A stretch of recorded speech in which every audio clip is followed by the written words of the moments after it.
not. No, I can't see you. Oh, hold on. They just told me where the camera was. There you go. There you go. One of these days we'll actually be in the same room together. Oh, no, she's cursed it. She's cursed it.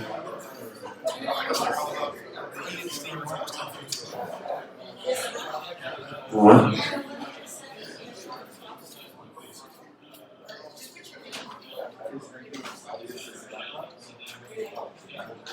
We're gonna start here in just a minute.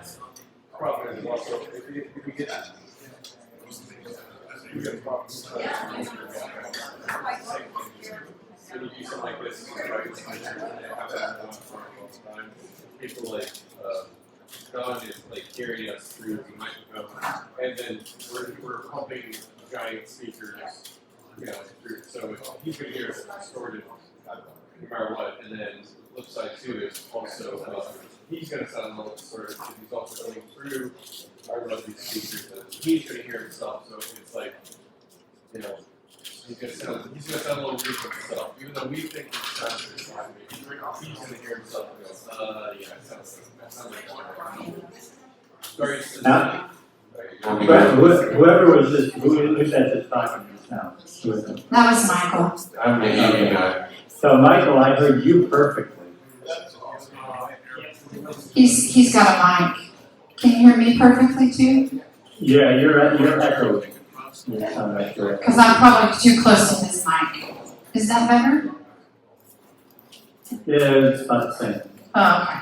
I'm sorry. Oh yeah, he had the mic not so. That's the one that you can hear good from.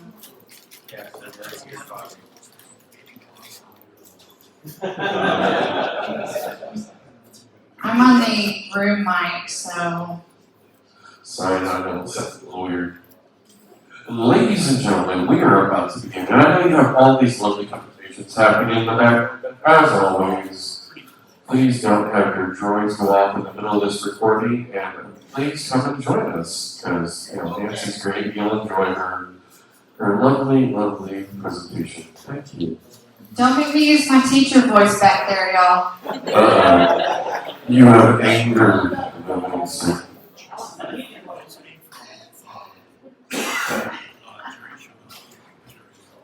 So are we starting now? Are we official?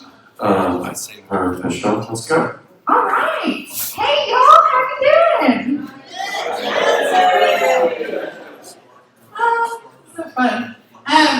I want to welcome y'all to Droidbuilders Steam Ahead. This is a little bit about our STEAM program. And for those of you who don't know me, my name is Nancy Schunke, and I am the program director. I have to remember to, hold on, it's not working. There, I got it. I am the program director for our STEAM program that we have gotten rolling here through the Droidbuilders groups. I have been a STEAM educator for 27 plus years. I've officially for 27 years as a certified teacher, but then I've done a lot of informal stuff before that as well. I'm currently teaching engineering and creative chemistry at Friendship High School. I'm also one of the robotics coaches there at the high school, and I've been doing robotics in some form or fashion for 20 years. But that is actually what got me involved with the Droidbuilders, because I'm not, I didn't take engineering classes in in college or in high school for that matter. And I got a science degree, and I really didn't do a lot of building and stuff like that. I just really had an interest in it. And my dad was a systems analyst. He did computer programming. So I was really into the software stuff and being able to do some of the programming. And started teaching next door to a teacher who was the coach of the middle school robotics team at the time. And I was watching them. I was like, they're doing really cool stuff up there. They're getting all these motors and servos. And I'm like, what is all that? And so I got involved and fell in love with it. And I've just kind of scrapped my way being a robotics coach. You guys in the back. One of the things. Hear you, please. Come on now, y'all. No. Don't make her use her t-shirts. One of the things I tell people is that I'm really, really good at is giving kids opportunity. And that's my big thing. If I can give them an opportunity, even if I don't know it all, I can go find people who do and who can help me so that they can learn it. And that's really what I want to be able to do. So, in my effort to do that, when I was coaching and started getting into FIRST robotics, I moved up to the high school and my principal came to me and said, hey, we want you to build these big robots. I was like, I don't even have a shop. You want me to do this out of my chemistry classroom? And he said, yeah, because all the other high schools are doing it, so we need to be doing it too because we're a STEM high school, and so I want you to do it. So I said, okay. And so I started looking for resources, and I found our local Star Wars group, and I met this guy. His name was David, and he had built an R2. I was like, are you kidding me? Somebody's built an actual R2D2? And I got to meet him, and I found out about the BB-8 Builders Club first, joined astronet.net, and then found out about BB-8 Builders Club. And I started talking to them. I'm thinking, man, maybe I can meet some people and how to learn some more about robotics by actually building my own droid. Because when the kids are doing robotics, I don't get to build the droid. I only get to help them, guide them, give them resources, but I don't get to build it. So I'm like, how can I help them if I can't build it too? Okay, so I found out that there's these Droidbuilders. Like, I'm going to get involved in this. And so that's where it all started with me. I met, several people and built BB-8 Builders Club. And then I heard about Droid Con. People thought it was nuts. They said, you're going to drive 14 hours from Texas to Indiana to go meet people that you don't even know? Yeah, baby. I said, yes. I know it's a little crazy. My husband, he just knows me well, and he supports me. He's like, okay, I want you to be safe.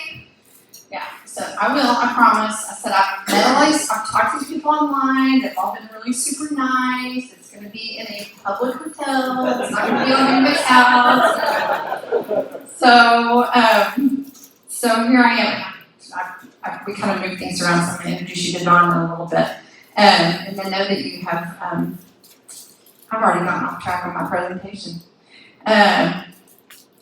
So let me go ahead and talk about this real fast, and then I'll get back to my story. Gosh, I'm so nervous for this, and I shouldn't be. And I'm trying to operate this thing. Thank you. You're doing great, Nancy. Thank you very much. This thing is kind of slow, so I'm sorry, I didn't mean for it to be this slow. Okay, here it is. Okay, so here I am, Droid Con 2016. Nyla was one of the first people I met here physically. It's like, hey, we talked online and stuff like that. We had several other people here, and I know over the years I've talked to people who said they were here that year, and I was like, I don't really remember meeting you.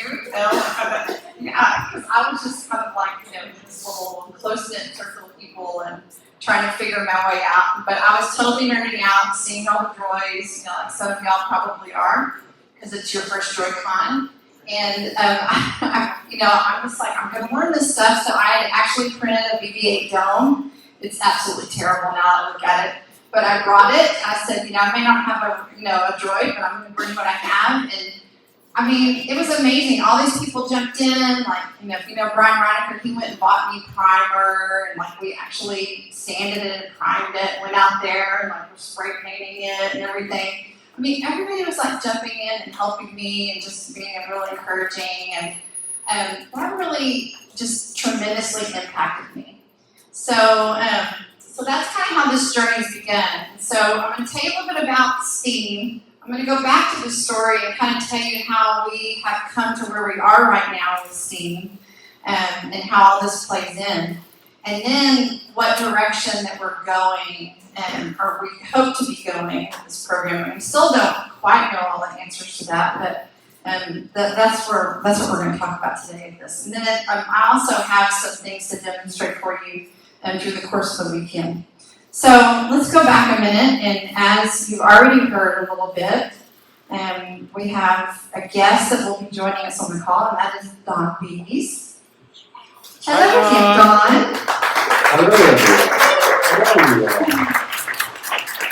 Hello, yes, for those of you who don't know me, my name's Don, and I was an R2 builder since 1978. I built my first R2 right while I was in high school, and after Star Wars came out, and I used the MPC Ertl model kit as my guide to build an R2, and I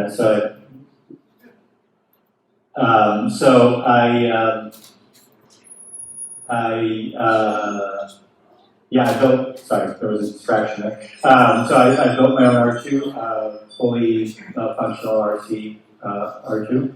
I grew up in Chicago, actually, so California was a long way away, as was Lucasfilm, and then in 1985 I came out to California and I started working in the film industry. Eventually made connections with Lucasfilm, and in 1987 I started operating R2 for personal appearances. And my very first day on set was with George Lucas, Anthony Daniels, Peter Mayhew for a series of Japanese commercials. I eventually worked also as a Lucasfilm archivist, and I also worked as a model maker at ILM, and then I eventually worked as the head of the Droid department for the prequel. Well, technically 2 and 3, but I worked on episode 1 as well as an operator. And then I built a bunch of models and props and stuff for movies and other movies. So, and I found out about the Droidbuilders group actually through Dave Everett back in 1999, I think it was. I was going to write an article for the Lucasfilm Grant Club magazine in 1999 about R2 and about Droidbuilders and that, and I started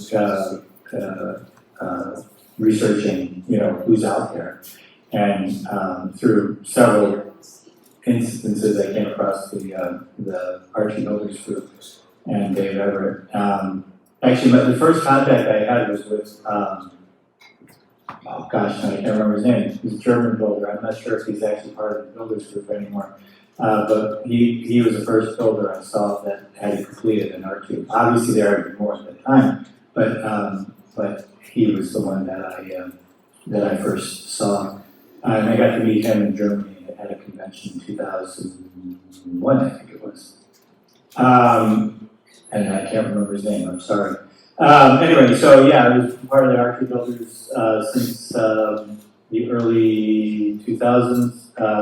I was responsible for getting the official dimensions for the R2 Builders group. It was a secret back then. No one was supposed to know where they came from, but Very secret stuff. and I also gave the theoretical blue hypo blue formula for the paint formula. Again, I was under extreme secrecy for Lucasfilm at the time, so. Because we repainted all the RTs blue and a better blue, not the proper blue, but a better blue for episode 2. Along with that ties into this, sorry, going on, dragging it out, is I met Grant Imahara back in '93, I think it was, when he was first an intern at Lucasfilm Skywalker's Ranch, and then he became an employee of the THX Home Sound Division. And because I was operating R2, and R2 always needed like little fixes here and there, and I was trying to improve them and make them simpler technically. And we were using original R2s, we were using the ones from the film.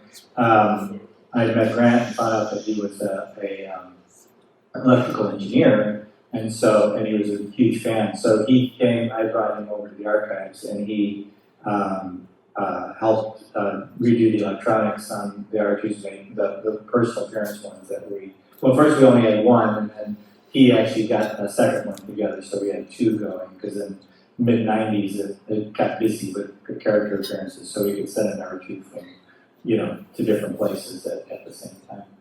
And then eventually the R2 builders took over all the appearances and I was out of a job.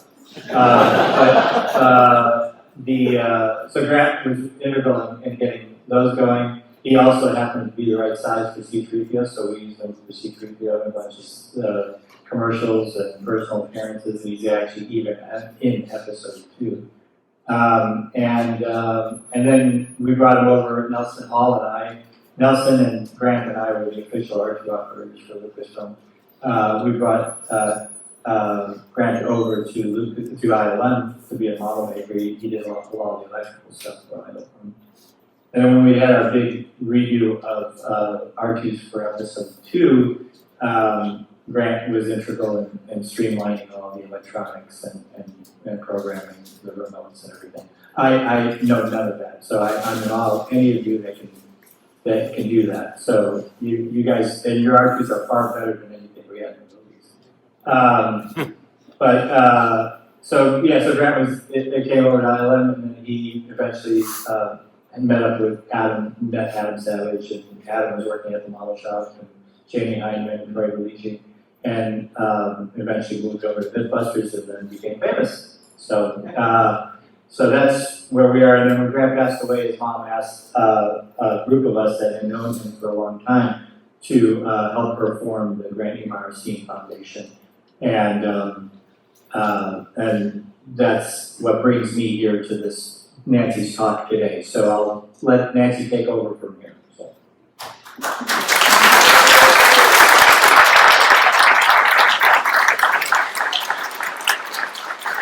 And he's probably still going to chime in some, and we'll do some question and answer at the end as well. But hold on, we're getting our stuff switched back.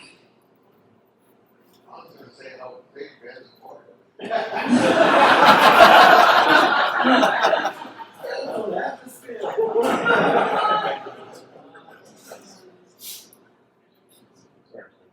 Oh, it's okay. So I'll kind of keep talking about getting to this point. So I came to Droid Con 2016, and then in just a second I'm going to show you some more pictures. One of the first things that we did, we had all these talks, like what y'all are doing here, and at that time I was just like, there's a lot of stuff here, and I don't know half of what they're talking about, because it was all so new to me. But Brett did this really cool little thing where we made these little badges that we soldered, but it was not with a soldering iron. It was a little PCB board that he had designed that looks like a little R2 dome. And we put these little, he used soldering paste and put the lights and the resistors and everything on it and baked it in a little oven. I was like, are you kidding? I didn't know this existed. And I was just like, this is so cool. I want to do this, with kids. I haven't done any yet with kids, but I still want to do it with kids. But that sparked something. I was like, this is so cool. It's not just people coming and talking shop. I was watching how droid builders were teaching other droid builders and how y'all were learning. I was having conversations with some of y'all about, how did you learn this? How did you learn that? And I, hear these conversations and someone would say, much like you heard Dawn, I did the fabrication stuff, but I didn't know electronics. So I reached out to so-and-so about electronics. And, I did this part, but I didn't know how to do that. So this, so-and-so is really great at that. And then, the mecha is, of course, Kevin, who can do the 232, and of course I didn't know what the 232 was then, but, there's just there was this community that you could see was really evident. So that was, I was just in awe. I was like taking videos and Facebooking and everything else. So, and I started thinking, how can I use this with my students? And that's where the STEAM stuff comes in. STEAM is probably not really something y'all heard a lot of, unless you heard us talk about it here. But as a science teacher for almost 30 years, we talk about STEM and STEAM all the time. There is a huge problem in the United States, in that we're not producing enough engineers and scientists to help us solve the problems that we have that are facing us with energy and electronics and social problems and everything else. We don't have the people that we need. And so there are companies that are spending hand over foot to try to bring programs to schools to engage and encounter with kids and inspire them to get into these fields so that we can start getting more engineers, because we've got a lot of problems out there to solve. So the STEM or STEAM movement came from that. And if you don't know what that is, sometimes I take for granted that people know what this is because I've seen it for so long, but not everybody does. And so it's an acronym that stands for science, technology, engineering, art, and math. So you've also heard a lot of people say STEM and some say STEAM. Well, it first came out as STEM, and then all the arts people were kind of like, wait a minute, you should have arts in there. And so, some people it kind of rubbed them the wrong way at first, but I agree with it. And I think that if you look in this room, and if you go stand out in the hallway, you'll see that arts are part of this.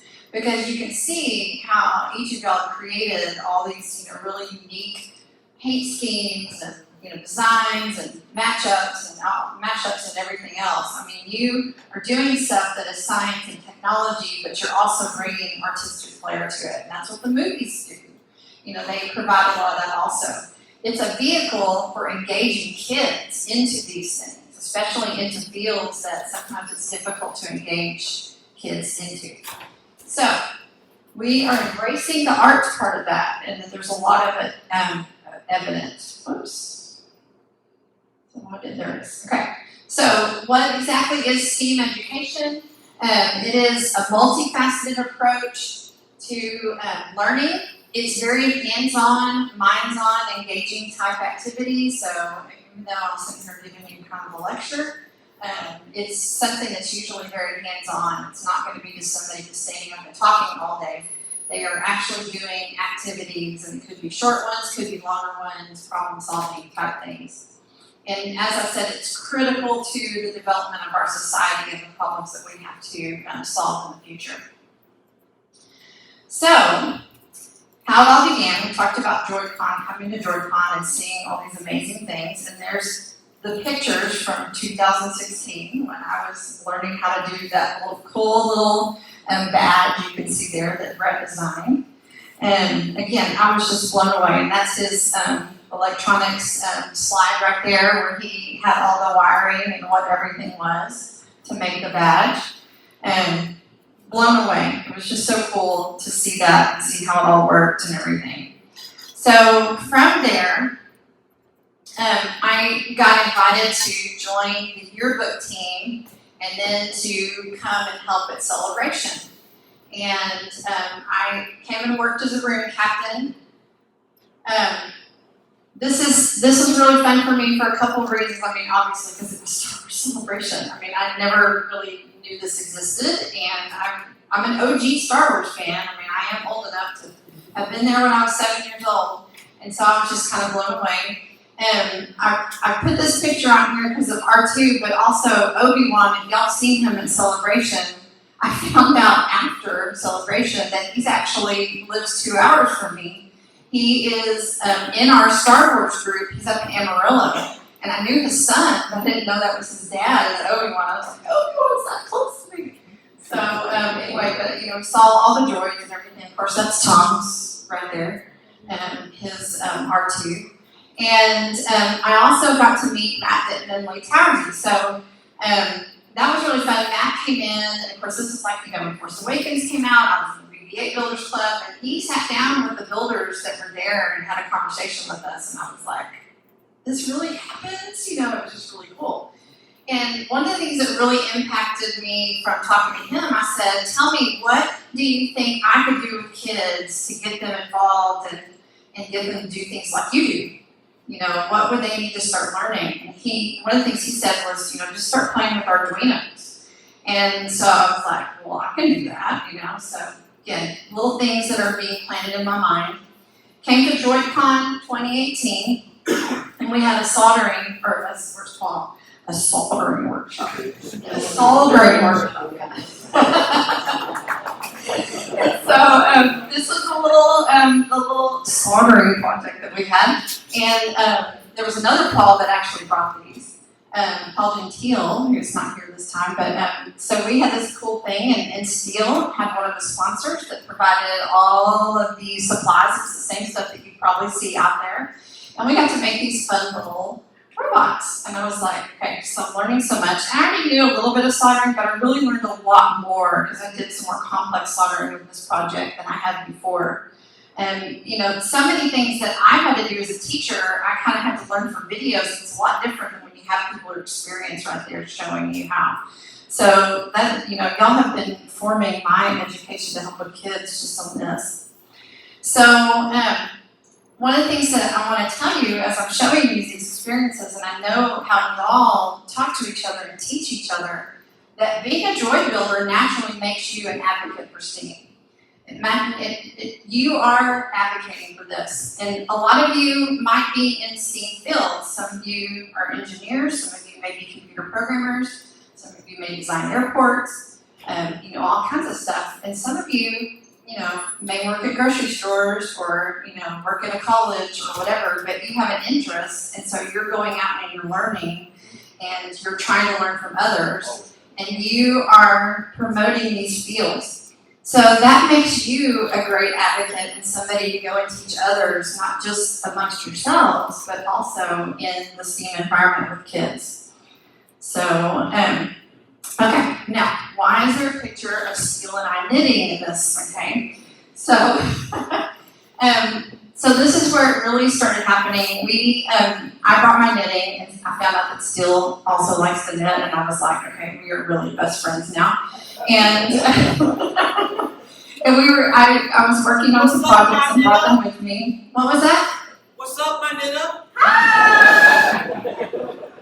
I will have my knitting out tomorrow, so he was helping me unravel some yarn there. But we started chatting, and I was telling him, you know, I'd already been to Celebration and everything else, and I said, you know, I'm here. This is part of why I'm so nervous today. I'm here, and I'm in awe of the things that y'all do. I mean, I'm going 7 years. All I've done is that little Lola right there, who's adorable. I'm very proud of her. And then knitting the baby chopper. But I'm like, I mean, y'all flip all these big droids, and I'm like such a busy school teacher, and I haven't had a chance. I feel like there's so much I have to learn. And when I see the things that y'all do all the time, I mean, watching is just amazing. You know, I'm like, I wish I could do all that stuff. And I also see how so many people contribute. I'm like, I don't know how to contribute to this community because I don't have all those skills. But then I started thinking about all the things that I have been learning, and I was talking to Steele, and he was telling me, you know, what the mission of this organization is that we're supposed to be doing STEM stuff, that we do this and we want to share that with the public. And I'm like, well, you know, yeah, that's what I do. I'm a STEM teacher. And I said, well, you know, it's funny that you say that because I've been thinking about like maybe trying to make some lesson plans with some of the stuff that I've learned here, or, you know, maybe try to create some workshops or do something like that. So he and I started chatting about that, and we were on the same wavelength with it. So he gives me a call one day, and he's like, or maybe we talked about it at Droid Con, and he's like, okay, Celebration's coming up, and they are doing classes in the family room, and they want us to do some STEAM classes. And I was like, okay, we can do this. We can totally do this. So this was the very beginning of our actual STEAM presence at Celebration. We did 2 classes. The first one was a paper circuit class where the kids actually drew their own droid, and then they took, this is LED copper tape, and the LED and some copper tape and a battery that they drew it, and then they taped that on the back, and then they could bend it to where it would complete the circuit, and then their little droid would light up. And I'll show you some more pictures here in just a minute. And then we had a second class where we did coding with the Spiro robots. You've probably seen those little BB-8s. We had this mat design. I think it was Seth. Did Seth do this one too, right? Seth, who's here, did the amazing artwork on the mat. There he is.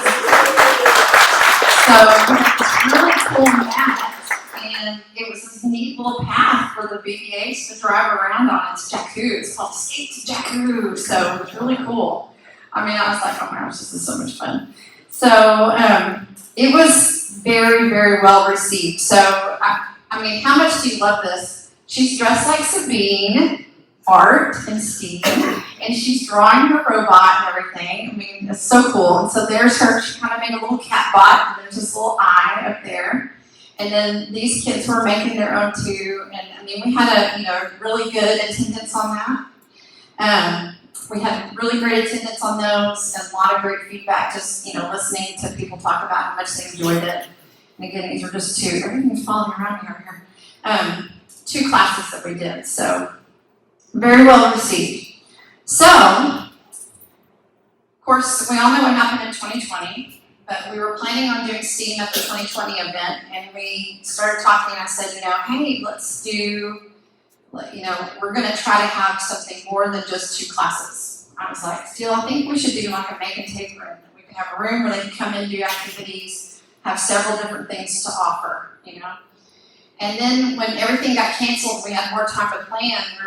Steele said, he talked to Reed Pop, and he's like, we want to do a classroom also, so you need to give us space for this. He does his magic.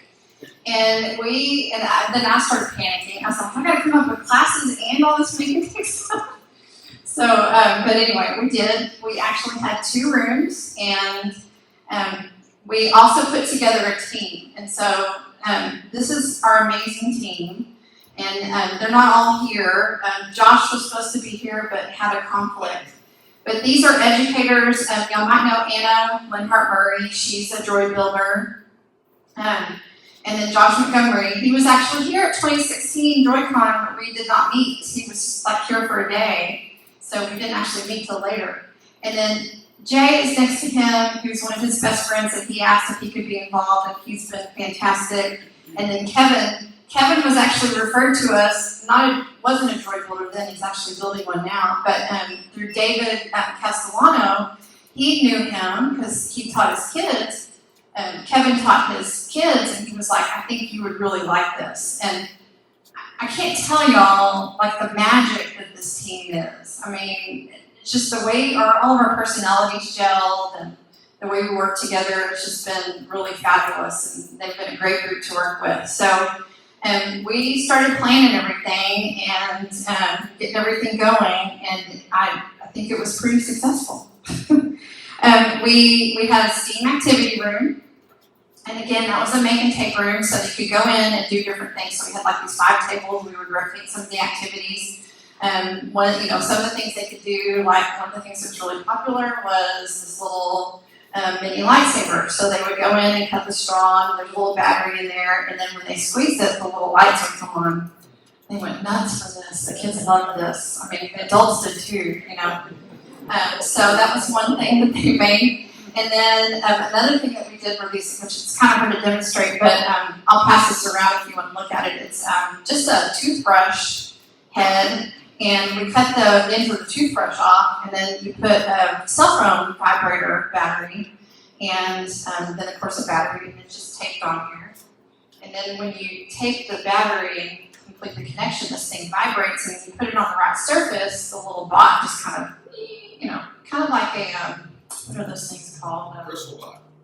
Yeah, it's a bristle bot, but there's a company that makes some hex bugs, that's right, yeah. So I'll pass those around if y'all want to play with that. And we let them, let the kids decorate them up and everything, and we had these little boxes that they could kind of test them out in. They were nuts about that. They had a really great time with that. And then we also did a STEAM classroom where we had formal classes for the kids to participate in. So Anna did 2 amazing classes for that, for our middle-aged and younger students. One was called Mandalorian Motion, and we used 3D printing to design these little hovercrafts that you put a balloon on them. You've probably seen it. It's a traditional science experiment. But we Star Wars it up, by making it a land speeder, since land speeders are in the Mandalorian. And, we got an STL file, and so now we have this little updated version of a traditional science experiment. When you put the balloon on it, it blows the air through the bottom, and then it kind of hovers, obviously not on these tables because of the tablecloth, but Anyway, and they made jetpacks and all kinds of stuff. They cut things out of cardboard to design their jetpack, just like the Mandalorian. It was really fun. And then she also did one over Luke's hand where they used cardboard to try to create their own prosthetic hand. And they had to pick up a 3D printed lightsaber that she had kind of painted up and made. So it was a lot of fun. I have some pictures of that coming up here too. And then we also did the All About Droid series. We'll talk about. There's this kid in the middle, that's his hand that he made in the classroom. And Dawn McMaster, y'all know Michael McMaster. That's his wife Dawn. She is a teacher also. She actually became a teacher about the same time all this was going on. And so she was helping with that and decorating and everything. There he is making his hand. And I was geeking out about all the Star Wars stuff at the STEAM classroom, as you can see too. So we also had Michael Badley that came over. I guess this was at Anaheim, wasn't it? Yeah, this is all Anaheim. He came in and we did this thing called the All About series. And each day in the afternoon, we would have a talk about a certain droid. So we had Michael came and talked about Chopper. And he actually had this arm that connected to a servo so the kids could come up and kind of see how it operates. And if y'all don't know Michael Badley, he is he's the one that started Badley's group, and I know a lot of y'all get the print files from Michael Badley. And he's one of the big droid builders in the UK. So they came over, and then there's Nyla and Jeannie. They're in the BB-8 Builders Club, and they came and demonstrated their BB-8. And one of the things, too, that I really worked hard on when I was talking to people about doing some of these events is I really tried to represent the diversity that we have in our group. And so not just having, no offense, guys, but not just having men present, but also having women so that anybody that came could see themselves in the builders like I see y'all. So we try to have a lot of diversity in our presentations. This is our coding class, and I actually have that dome in the back. I'm trying to get it working tomorrow. I forgot to bring the sketch with me, so I have to rewrite it. So that you can kind of see how it works, but that was developed by Dr. Montgomery. It's got a little pie plate that opens, and it's got sounds and beeps and whistles and music and lights that come on, and the kids actually learned how to code it in the class.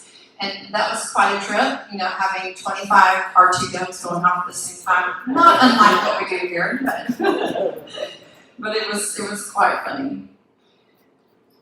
There's a picture of our activity room in action. Some other things we had were the dartboards, and we also played Savak in the back. And then this is one of we did the paper circuits that we did as a class previously and made it a table activity and actually kind of pre-printed the droid that they made so they could just kind of color it, and then they did the circuits part, so that's what he's wearing right there. And then in the back we have a robot arm, which I have another picture of a little bit. And I did my first weathering and Star Wars prop project as a part of that, so that was exciting. So as you can see, we had a pretty good crowd, and this is when it was calm, because there were other times when it was just craziness. It was just this organized level of chaos. It was great. It was so much fun to walk into that room and see. So there's some more kids with their lightsabers coloring. There's the robotic arm. They were having to save, I don't know how well you can see it, but there were little 3D printed pieces of C-3PO they were having to try to pick up off the conveyor belt before he went into the compactor on Cloud City. So it was really fun. We had it going on both sides. So when we designed this, if y'all know Dan Thompson, he does the 2/3 size R2s. He's in Lubbock with me, and he and I built this. And so we made it double-sided so we could have an arm running on each side. So we had kids really going after that. And as you can see, we didn't just have kids in there. We had adults that came in, can we do this? And if it wasn't that crowded and they weren't taking a sit from a kid, we were like, yeah, come on in, And we had so many adults saying, we want you to have classes like these for us. So we really didn't know what to expect. When we did Anaheim, we were hopeful that it would be successful, and based on my experience with kids, I thought we would do okay. I wasn't too worried about doing okay, but we just weren't sure, and we were slammed. we didn't expect some of the things that happened. We had parents that would come and tell us, "Oh yeah, we came the first day, and now my kid wants to come do this first every day." And we're just, wow, that's crazy.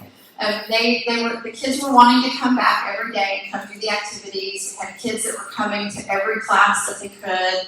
We really tried to do a variety of classes, so some things for older kids, some for younger kids, and then like I said, we had adults that wanted to come to classes. We actually had a bouncer. So Anna's husband Gordon came along, and he was like our bouncer, and he would tell the adults, said, "Look, we're happy to have you here, but we don't want you to take the seat of a kid.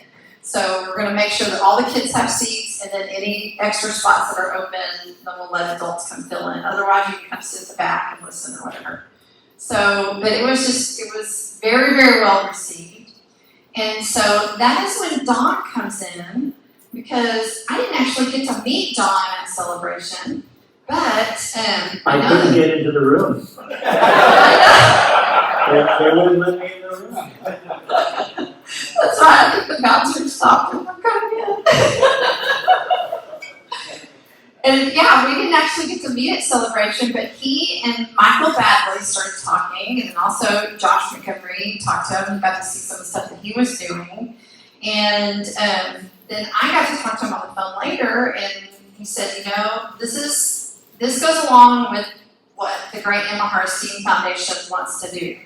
And so you heard him talk a little bit about Grant, and if you want to say some more about that, Dawn, about how your impressions when you first got involved. Yeah, definitely. I had known Michael through Mr. Badley's printed droid group, and Michael and I met online. And then since I was going to be at Celebration, Michael and I had dinner, and he brought along Josh, Dr. Montgomery. And I didn't know that the steam room was going to be there, because had I known, like Nancy said, the foundation would somehow gotten involved and supported it. So we started discussing it, and Nancy came along into the discussions, and they wanted to bring it to Celebration Europe. So we got involved, the foundation got involved from the standpoint of just, we call it empowering the Droid Builders. I want to say this too, that Nancy's being very understated as to what her involvement in this has been. She has been absolutely amazing, and probably the heart and soul of what the Droid Builders have been doing at these events. So she is due a lot of recognition for what she's brought to this.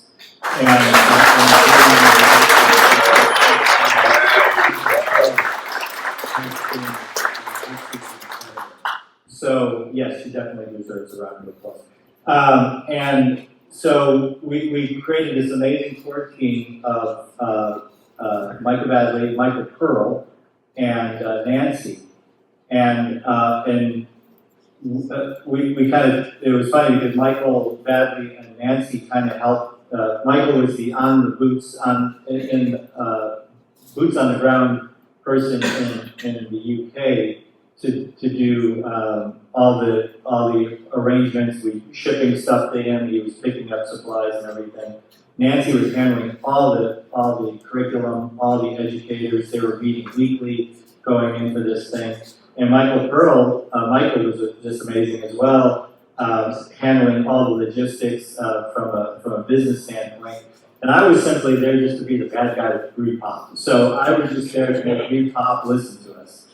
What we were able to do by bringing the foundation into the fold was, one, elevate the budget so that we could have, everyone could be properly compensated, and, well, not completely compensated, but compensated somewhat, and the supplies budget be properly there and everything.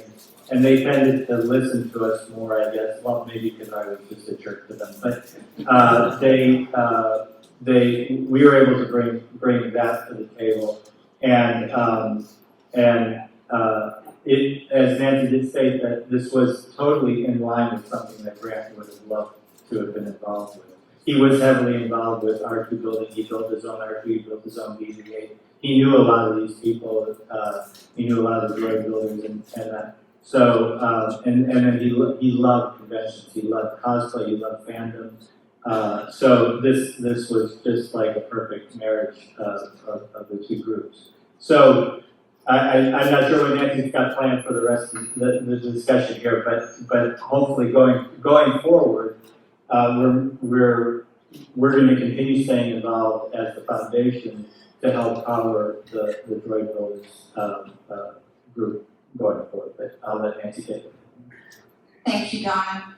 Yeah, it was, this was in on the tails of getting the announcement that we were going to London, and we had a bunch of the London contingent that was at Anaheim. Some of y'all probably met them, not just Michael Badley, but also several other people, John Gowan, and Michael Pearl's from the States, but Steve Baldane, so there's a bunch of people that came over. And so they were like, okay, they had no idea when they came over that it was coming to London next year. And so then they were like, we gotta do all this in London now. And so we were blown away, like, how are we gonna make this happen? And it just, and especially in 9 months. So that was the really crazy part, was getting ready to do that. So let me get this back into present mode here.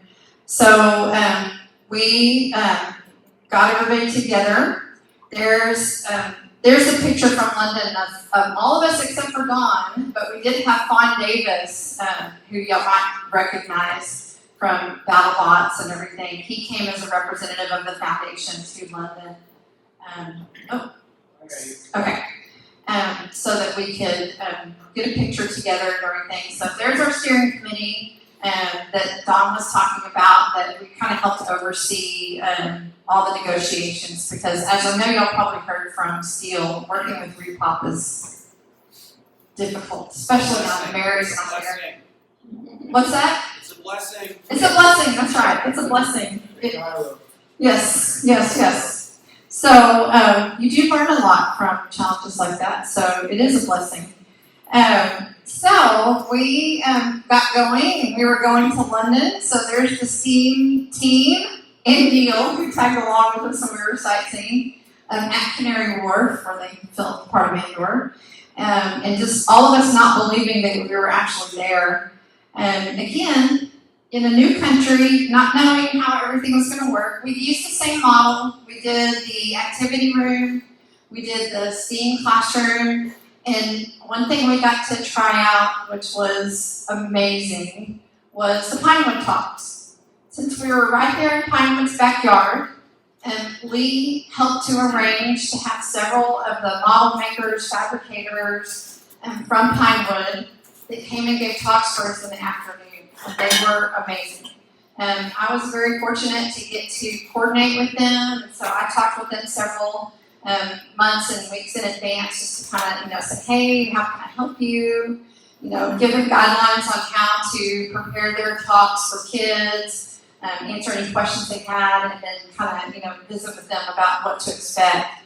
And so that was a new feature that was really exciting. I'll show you some pictures of that in here in just a second.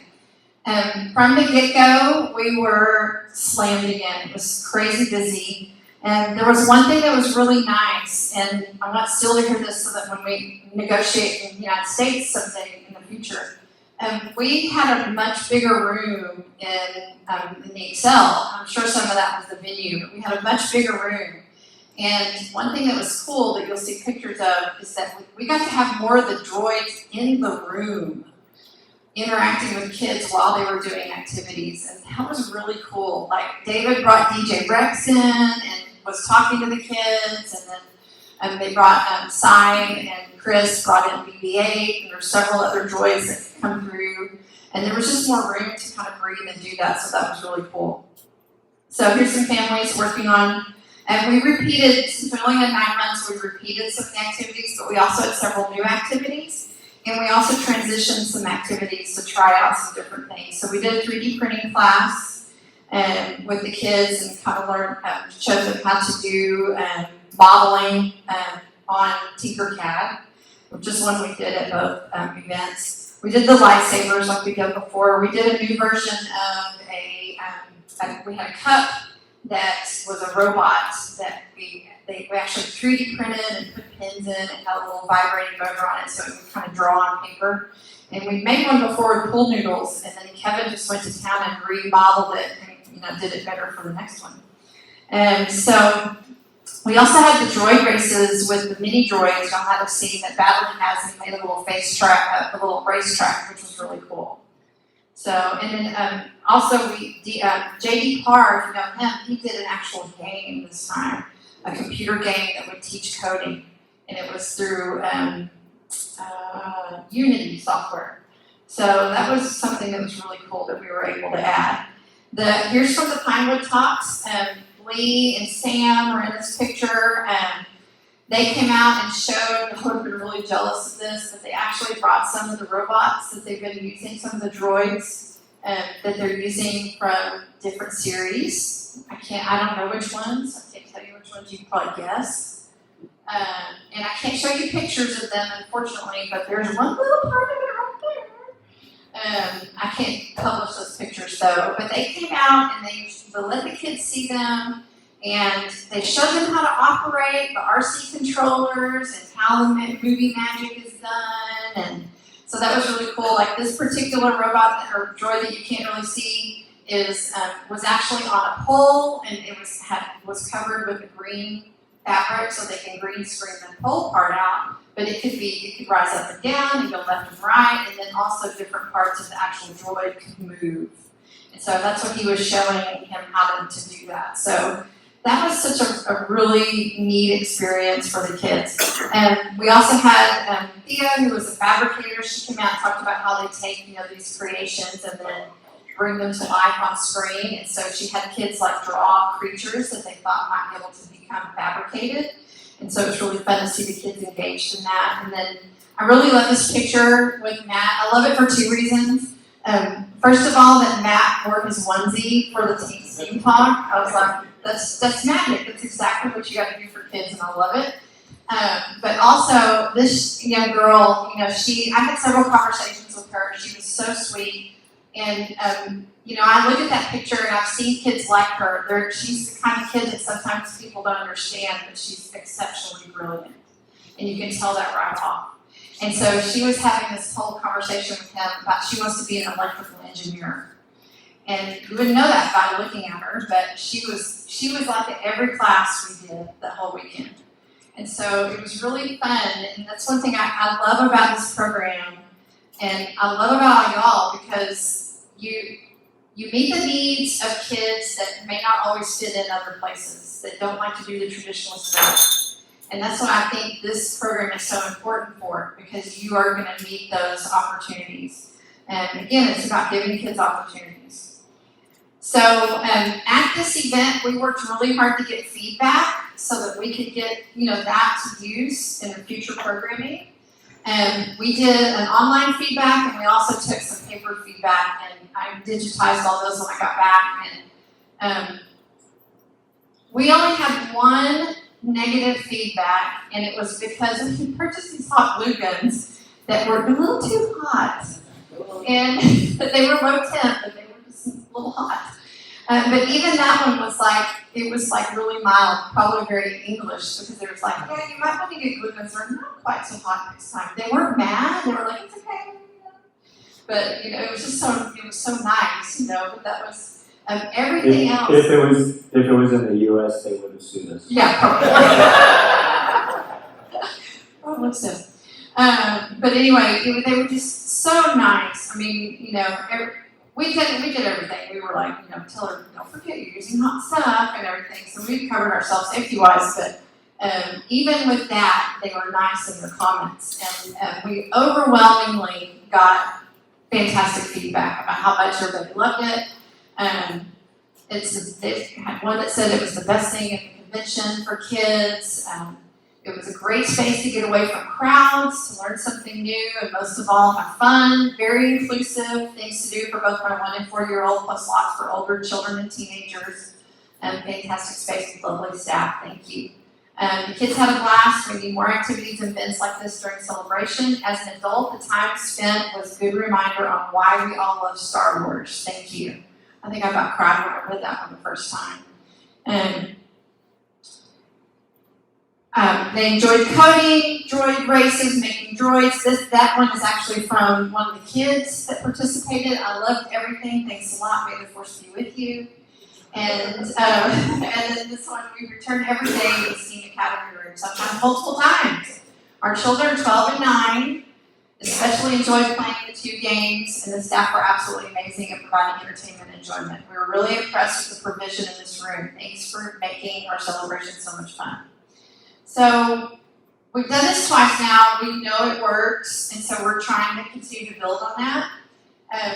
This is something they told me about at Anaheim that I didn't actually physically see until we got to London, because I was just running around. In Anaheim, I was just like trying to find the next volunteer. Do another volunteer, do another volunteer. Because we got slammed. But kids would come out of the activity room and they would go show what they made to the droids. It was absolutely precious. And I actually got to see it this time, and I was like, oh my gosh, that's what they kept telling me. So it was just absolutely precious. So they were showing them the little things that they made right there. So cute. So that, obviously it was successful, and so we're really thrilled about that. So what is next? So that's where we're kind of trying to figure everything out right now. We know that we have some big goals ahead. Number one is we want to work on creating a system for making resources available to builders and to teachers.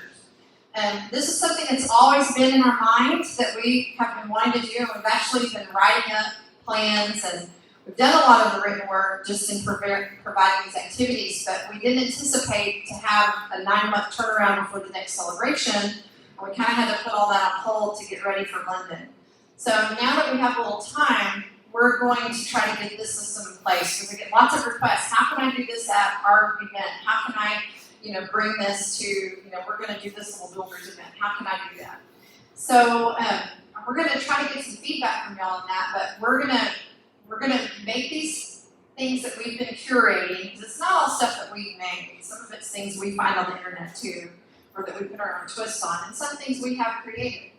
We want to make them available to you so that you can do them with some help and some support. The other thing that we want to do is possibly even create like here's how you run a one-day event. So, some guidelines on, maybe you could offer this class or do this activity, or if you want to set up a mini steam room, you're going to need this, or that, So those are the things that are in the works.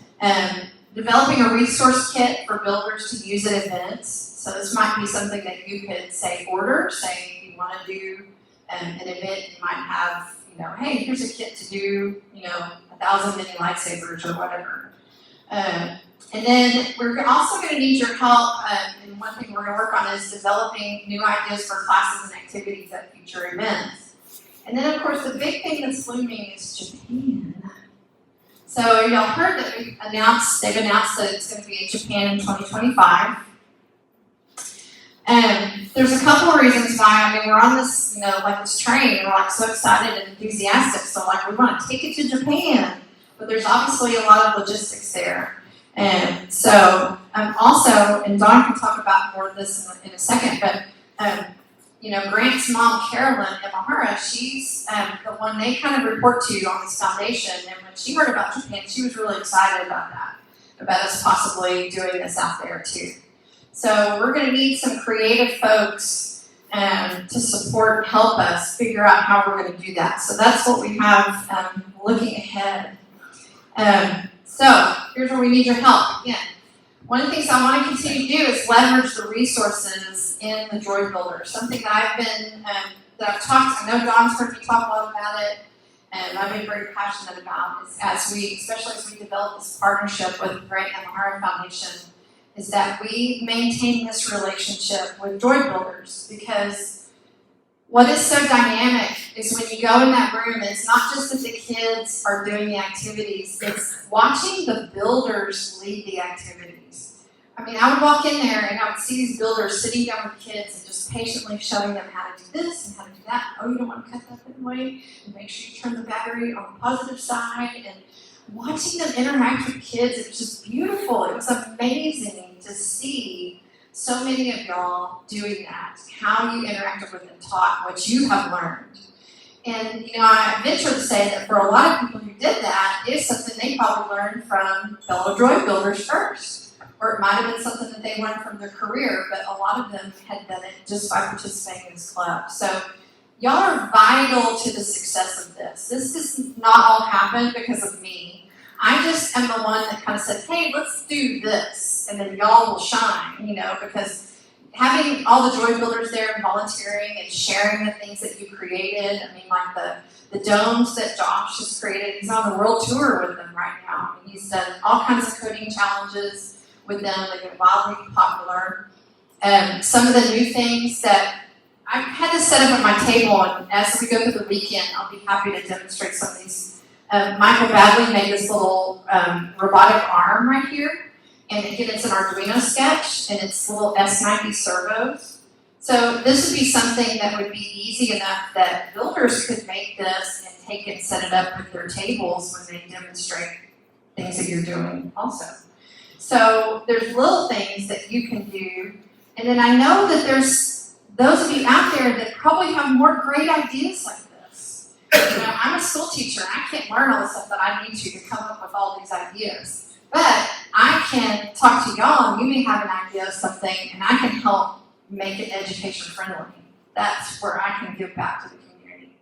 And so we need your help with that. We want ideas for activities and classes. You may have a great idea for that. Volunteering at events and behind the scenes. And when we do have celebration, we usually need lots of volunteers for this. And when we originally were going to do the activity room, we were going to do just like 1 or 2 volunteers that would kind of move around tables. And we really quickly found out that it didn't work as well as having a volunteer at each table. The kids really liked interacting with the builders and learning from the builders and the volunteers that were there. So now we know we've got to have a lot of volunteers. It took us like 60 volunteers in London and probably that many or more in Anaheim, which is a lot. And then, you know, several of us running back and forth between classes and everything. So we really need volunteers for that. And we, you know, you may have a talent that you could share behind the scenes too, as we're planning things. It could be that maybe you're really good at technical documentation that we might need for a project, or you know, writing a grant or something. Who knows? So if you have something you think might help us out, let us know. And then just continue to be amazing STEAM advocates and adopt that, because you are not just a droid builder. You are a STEAM advocate. You're going out there and sharing what you love, and you are engaging kids. Because remember, that's how you were engaged. Every single one of you in this room, you watched Star Wars and you saw a droid, and you're like, oh, that's so cool, I want to do that. And that was engaging you in STEAM and getting you excited. It probably formed some of your careers. I know it formed mine. It's one of the reasons why I wanted to teach science, because I was like really into sci-fi, and Star Wars did that for me. So you were inspired that way, and now you get to inspire other kids to do the same. So thank y'all so much. I know we went over. Dawn, is there anything else you want to add to that? I think you covered everything, but I was just going to add that, yeah, the Droid Builders have always been an amazing resource and an amazing community of people that help each other out from the early days when I first met everybody. You guys are great, and wherever you can, we can use your help in future events. We're talking about not only just during the big celebrations, but some smaller community, not community, but smaller conventions here and there, and also reaching out to other fandoms as well, because Grant in particular was a huge Star Trek and Doctor Who fan. So, crossing over some of the fandoms and getting involved with some of that as well. But, you guys, I've always been blown away by the Droid Builders. Like I said, your guys' stuff was far more better than anything we had in the movie. We were pulling stuff on the screen, so keep up the good work. Thank you. And I know that y'all don't like other stuff. I'm always talking about other fandoms. I think there are a few crossovers in this room. Okay, we want to open up the room to questions. If anybody has any questions. Yes. Oh, he's got a mic for that. So he can hear as well. No, I just wanted to know, you were, one of the things that we had on the list is, you come up with ideas and things like that, so when we have that input, how do we engage with, or how do we present, those sort of things? So I meant to add this to the presentation and I forgot, but I'm gonna give you my Droidbuilders email address so that you can email to me. And then I'm also going to work on a form survey that I'll send out through the clubs to elicit some of that information also. So. Anyone else have a question? No question. Where's my room? It could be for me or for Dawn. It's still on, so if you guys have a question for Don. I just have a question because I'm not technologically that I can build Droid, but I enjoy teaching, but I'm not a teacher. So how can somebody like me who doesn't know, is very basic, how do we get involved? Well, you can get involved the same way. This is what's really cool, and especially since I'm able to listen either way. But here's another really cool thing we've seen that's come from this. It's bringing marriages together. Because we've had so many people, like when we did Anaheim, it's actually at Chicago, I invited Dawn McMaster to come and help teach the class. She just started teaching, and so I was like, hey Dawn, do you want to come help me do this? And she was like, yeah. So when we got to Chicago, Michael pulled me aside, he's like, you got my wife in a con! So excited. I was like, she's never been in one. She's like, she never comes into these things. You got her in here. I'm like, well, she's awesome. I'm so glad she's here. So we've actually have quite a few people that have done that their wives, their spouses, their husbands, not just wives, it's all around. Children have come in. Michael Badley's wife came and volunteered, and both of their girls came and volunteered, and they had a blast. So it is not just limited to droid builders. A lot of y'all are close enough, like you said, even though you may not have a particular skill, there's something usually that you can share, and sometimes we just really need people in there to talk and engage with kids. And we have such a variety of activities that there's usually always a place where you can find for you to fit in. And I know you would fit in fantastic. We have things for the littles, and that's from Dawn. I love the way she calls it. We gotta have something for the littles. So we usually have like a coloring station, we do these little rope climbing things, and then all the way to more complex stuff with programming. So lots of places to plug in. So if you're looking for something for your spouse to get involved, well, I can help you with that too. Any other questions? How about from way in the back? They're all silent. Right. So when y'all come to my table, I'll show you all some of the other stuff, and you'll have to forgive me. I didn't get all the sketches on my new computer to demonstrate, so I'm going to try to redo the code. But just an example of things that I know that y'all can create and that I'm looking for. This was a builder in the UK that made these and the little ESP32 controllers. It's just a little microcontrol system. And all the kids learned how to do was just light up lights and make sound. Just real, beginning programming. And I had somebody that commented like, that's about where I am on programming. Yeah, a lot of adults like to do it too. So we all got to start somewhere. But you can see how this is really handy and nice. I mean, he took the time to solder all these himself and everything else, like a whole set of them. But then it's really nice and ready to go for a sim event. We just have to pack, 30 of these, and you got to have computers. That's another part. But so little things like this, we love stuff like that. We're looking for more really innovative ideas. So if you think you have something, Nancy Schunke at droidbuilders.net. I will send that out on the Droid Con thing or write it down on my table too. So. Y'all are awesome. Again, I just want to tell y'all.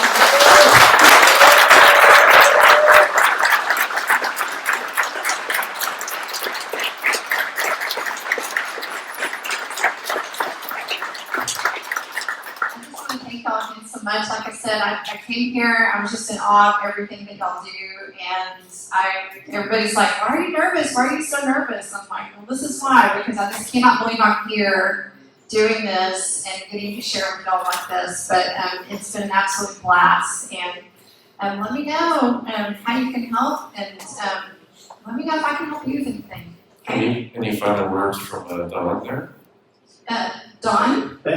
Thank you, everyone. Thanks for coming, and I hope you guys have a great weekend at the Droid Con. I wish I was there. Thank you for joining us, Dawn. Really